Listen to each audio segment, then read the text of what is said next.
When dogs are abandoned, I think they have a mix of feelings, and initially there's a little bit of, well, they're going to come back, I'll be found soon, and time sort of goes on and it can lead to a little bit of depression in the dogs. They are loyal and they love their owners, and even abused dogs would run wagging their tails to their owners, and that is heartbreaking. There is grief there is depression, there is an unwillingness to get even out of bed sometimes, and we have to really pull out all the stops to kind of get the dog interested in normality, or what is their new normality, I should say. Jolie was found wandering the streets, almost hairless and suffering from the skin disease mange. Taken to a council pound, she faced almost certain death, as dogs which aren't claimed within 7 days are generally put down. Fortunately, under an agreement with the Rugby-based dog rescue charity Paw Prints, she and other dogs found locally are transferred to their care. The plan being to find them a forever home. I just love dogs. And I just think of I would say at least 95% of the dogs that come through us, there is nothing wrong. That, they might have a medical issue that we've sorted, they might have some behaviour issues that we can work on, and they are just lovely, loving dogs. And you know what? Dogs forgive us for our sins towards them. Sprat came to Paw Prints as a stray. He'd been running loose for a number of weeks, was starving and emaciated.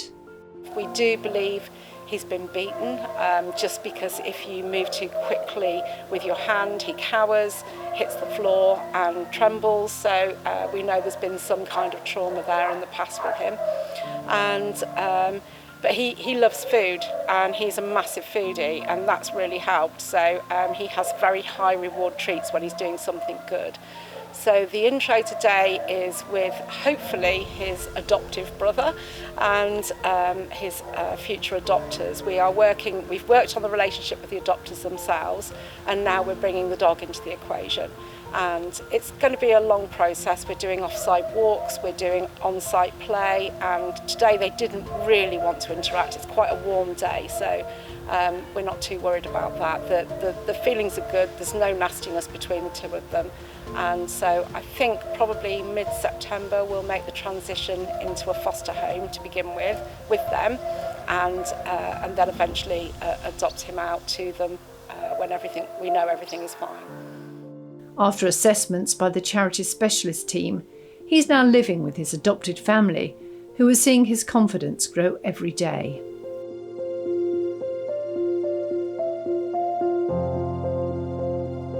These puppies were 2 of 4 who ended up at Paw Prints after being found dumped by the side of the road, suffering from the disease parvovirus which killed their siblings. These 2 survivors are now living their best life in new homes. Here's Bambi.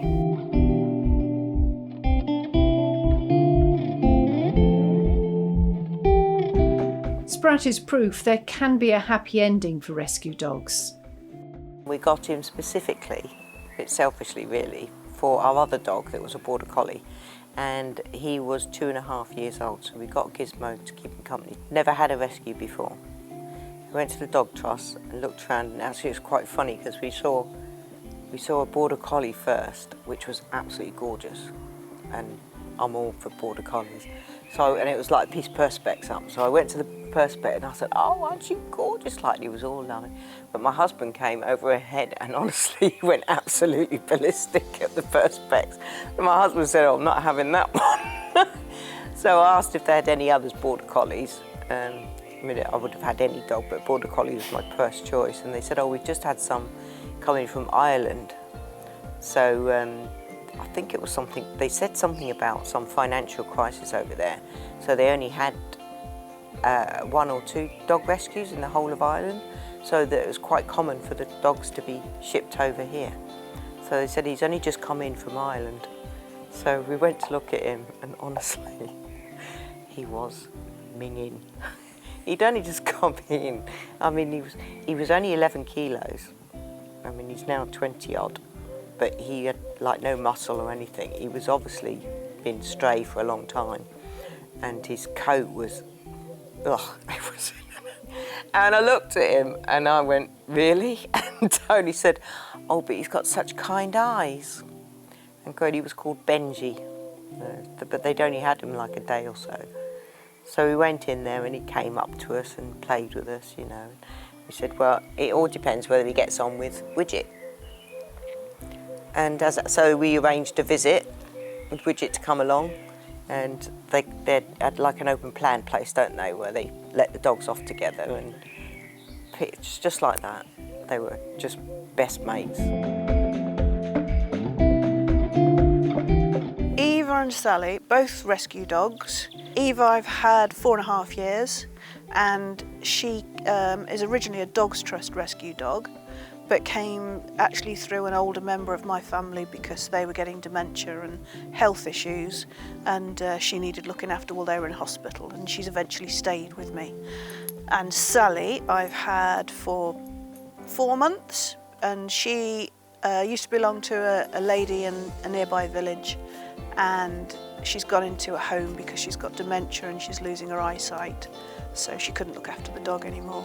Because I'd already got one German Shepherd and I knew what dogs they were, that when I learnt that she needed a home, that I sort of thought, oh well, maybe two will get on together, and I learnt the hard way. Sally was poorly when I first had her, so I got her better and got her walking and stuff.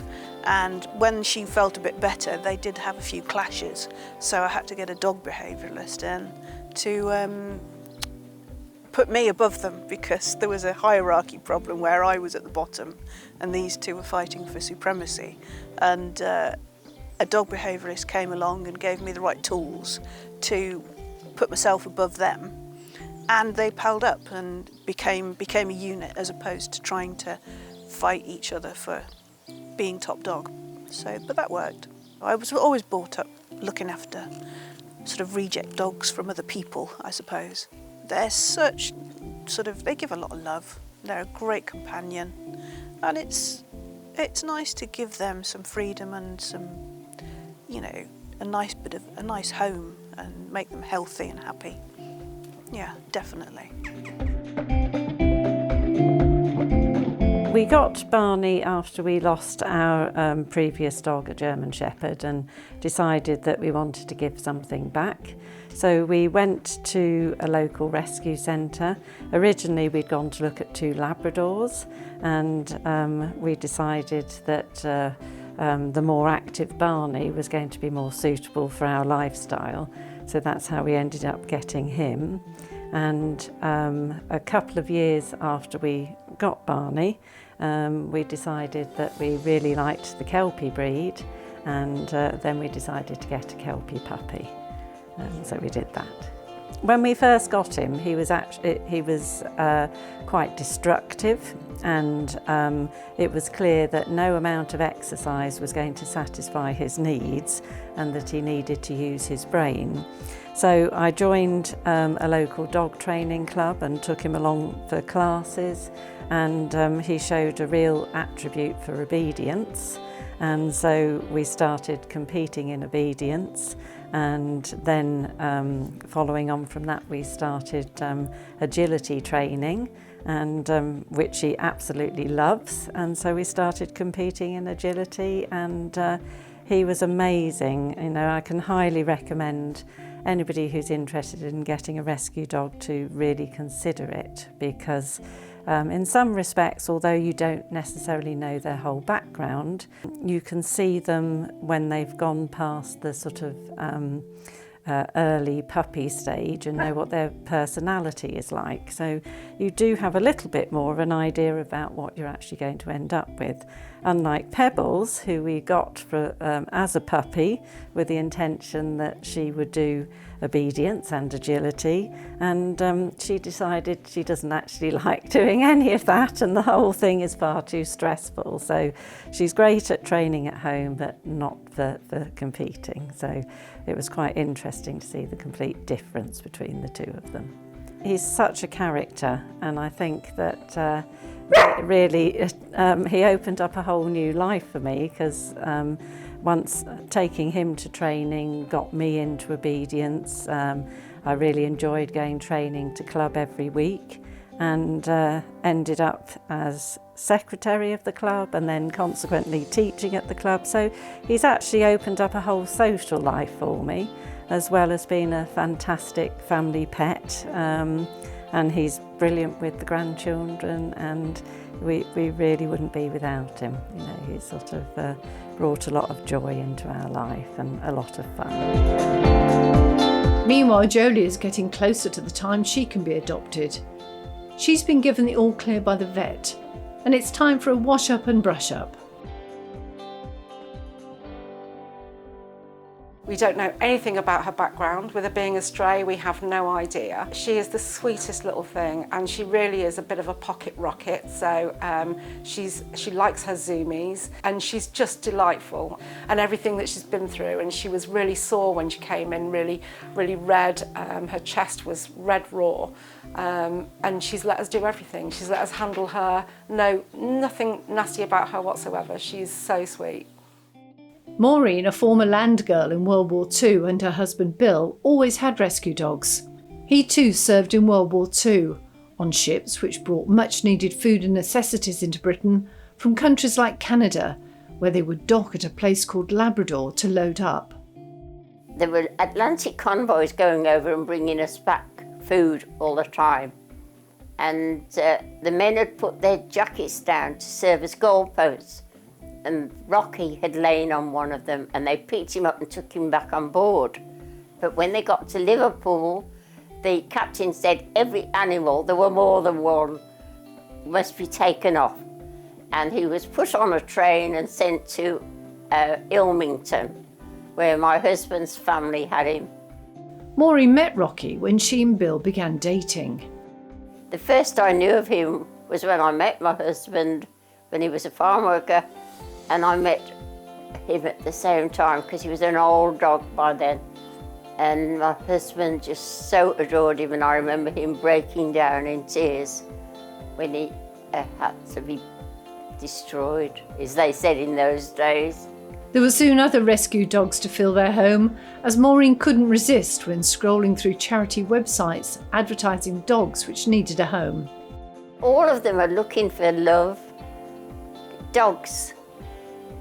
They don't want to be left out that side on their own. They want company, and they were always so happy to accept my company. And they gave me such pleasure walking them. And they gave me a purpose for walking as well. I knew there was a reason. I've got to get up in the morning, I've got to go and walk the dog. And that was good. All paw print dogs are assessed for behaviour and temperament before being put up for adoption. They're all assessed. We do various ways of assessing for temperament and behaviour, and we also take them off site. So we'll walk to Monk's Kirby. That's a nice real quiet walk around there, so we can get a gauge on the lead with other people, with cars passing, buses, etc. And other dogs, of course. And then we build up to going to Coombe Abbey, and we have a team of dog walkers here, all our volunteers that will come every day and take dogs off site and go for walks in various areas depending on what level the dogs are at and what we need to work on. Rosie started as a volunteer with Paw Prints before qualifying as a dog trainer. She said most of the issues around rescue dogs are simply because they've never been taught life skills. Some of these dogs are, especially these days, coming in with problems that will have to be worked through. But then you get dogs like lovely little Alice, who actually are perfect packages and, you know, would be happy to go straight into a home. Although, that said, all rescue dogs take a little bit of time to get used to their new home. So even if you get the most perfect rescue dog there is always going to be a bit of adjustment. And I think people do need to understand that it does take time and a bit of patience. Typically, it's sort of general lack of training, so they've never really been taught how to interact appropriately with people, basic behaviours that they need in order to just cope with everyday life. So being able to walk on a lead, really simple things like that, being able to come when called. Those are the main kind of things I think we see. And then other than that, it's a lot of dogs who are very sensitive to the environment and the things in it, such as other people, other dogs. Wildlife is a big one, especially for your lurchers. Noises as well, a few sort of noise-sensitive dogs. These are dogs that have clearly not been exposed to very much as puppies. And so now, all of a sudden, they're outside and there are noises and there are people and they don't quite know what to do with it. So I'd say that it's lack of training and lack of experience and exposure and the associated problems that come with that. Rosie works with the Paw Prints team when introducing the dog to their new owners and offers ongoing support. She says anyone taking on a dog needs to be sure it's the right one for their lifestyle. Let's face it, dogs are quite cute, especially when they're puppies. And so you see a cute little puppy and you think, oh, this will be great, this will be easy. And then you realise that puppies are a sort of mini tornado with teeth. I do think that's one of the big issues at the minute, and it's especially true with working breeds. You see a lot of Border Collies, German Shepherds, Cocker Spaniels as well, actually, who are adopted because they're cute or people have seen them in a film doing fun tricks. And the reality of it is quite different, that they have needs, that they have... Genetics isn't everything, but it is a strong component that you have to take into account. All Border Collies are going to have some desire to herd, and if you don't understand that and you don't interpret their behaviour in that way, then that can lead to big problems because your expectations are clashing. Emma adopted Georgie from a charity in Mauritius. The kids and my husband have been going on about getting a dog for probably about 6 years. And I after our last dog died, I was a bit reluctant, kind of liked not having dog hair around and the responsibility side. But they convinced me because they said, oh no, we'll walk him, we'll do this, we'll do that, and we will get a dog that doesn't molt. So I said, okay then. And then my sister started sending me lots of pictures and photos of dogs from rescue centres from all around the world, like Cyprus and Mauritius and places like that, which was really heartbreaking. And then, then I just saw a picture of Georgie and then I was just like, oh, I need him, I want him. And I think it was just a photo of Georgie like from Mauritius, and so I got in touch with the charity. It's a charity called Paws, Care and Rescue, and they work with like vets over in Mauritius to help rescue all these dogs because they have a real big dog problem in Mauritius.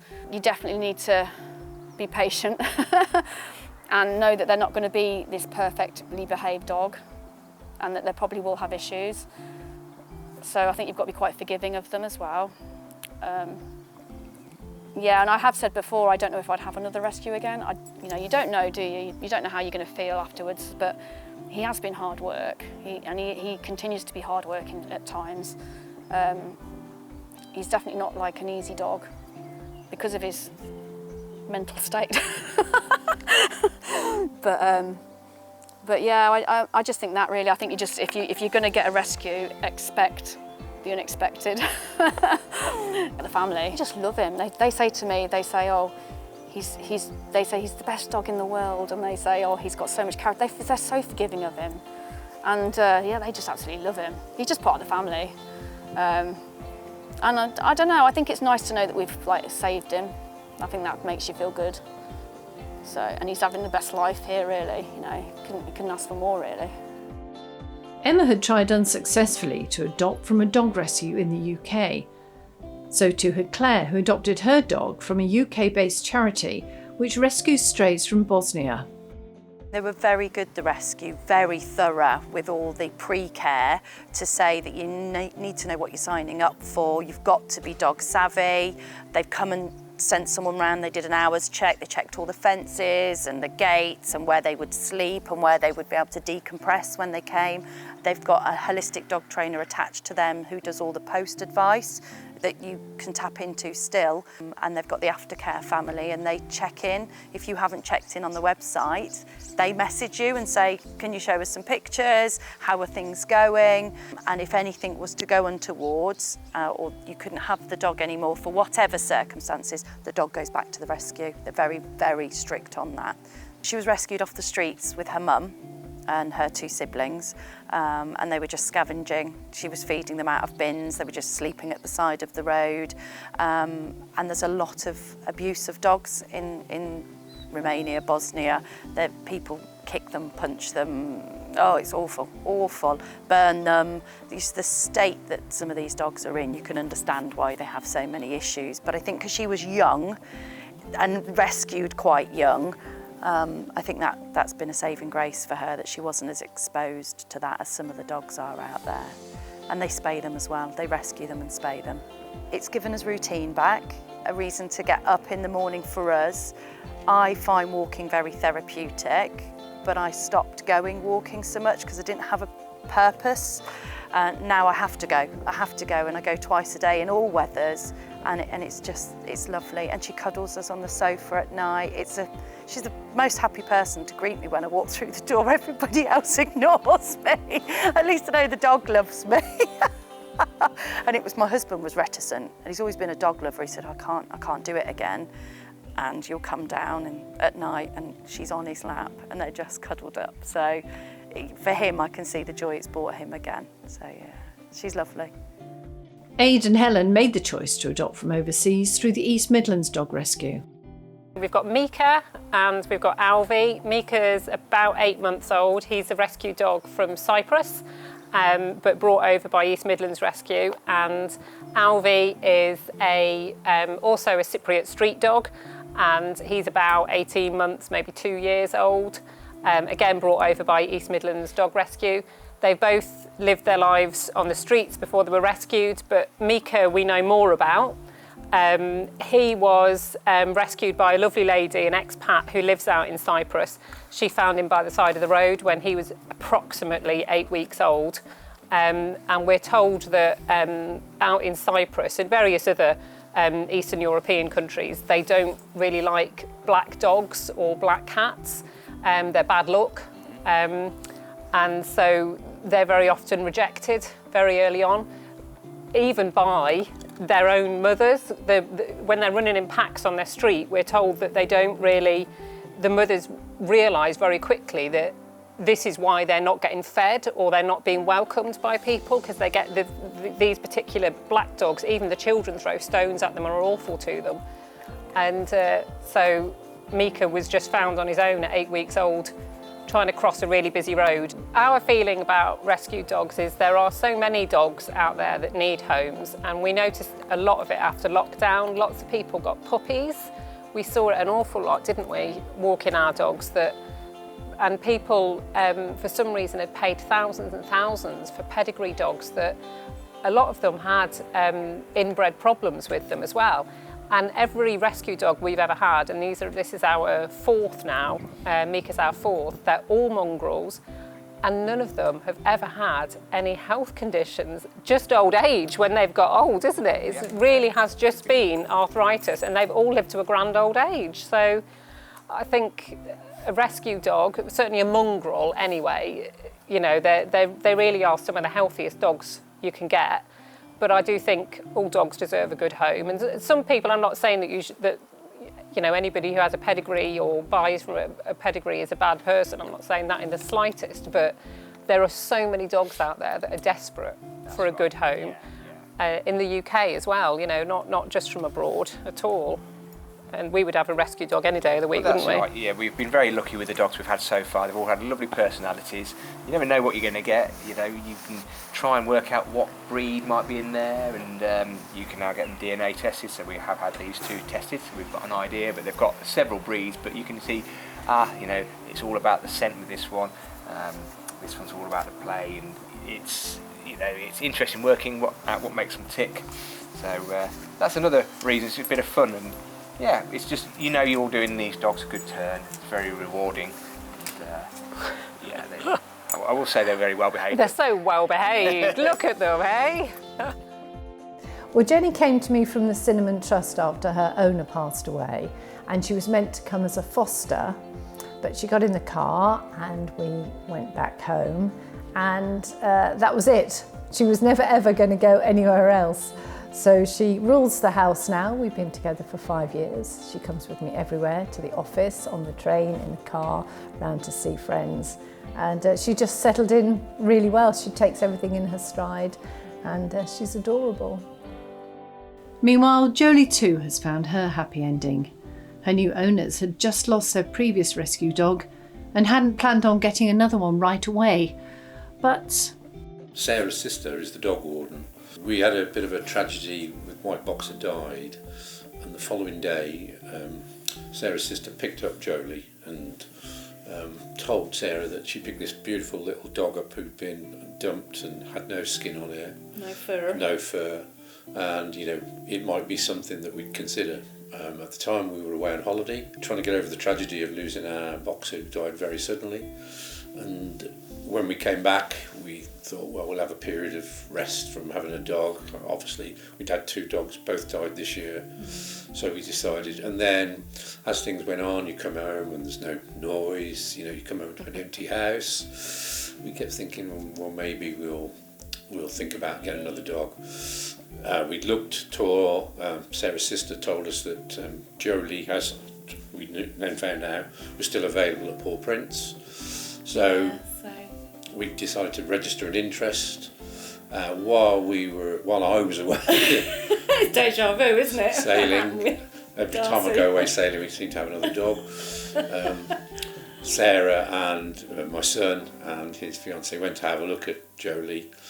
Came back and they were over the moon with her. When I came back, I went and had a look as well, and we decided instantly that she was the dog for us. She's the one.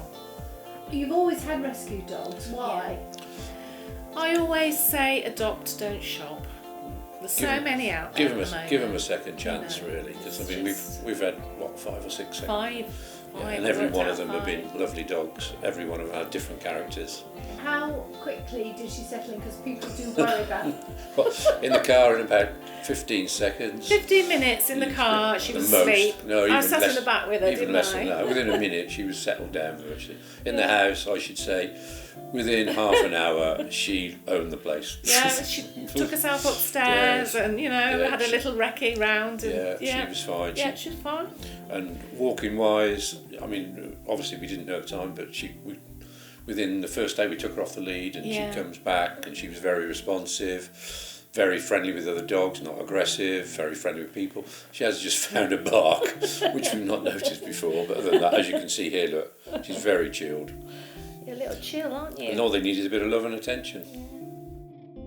We've had dogs come in here in some really, really sad states, and it never ceases to amaze me that within a few weeks they love us, and it's like, us, human race, has done this to these dogs, and they kick some dirt over it, move on and go, that's okay.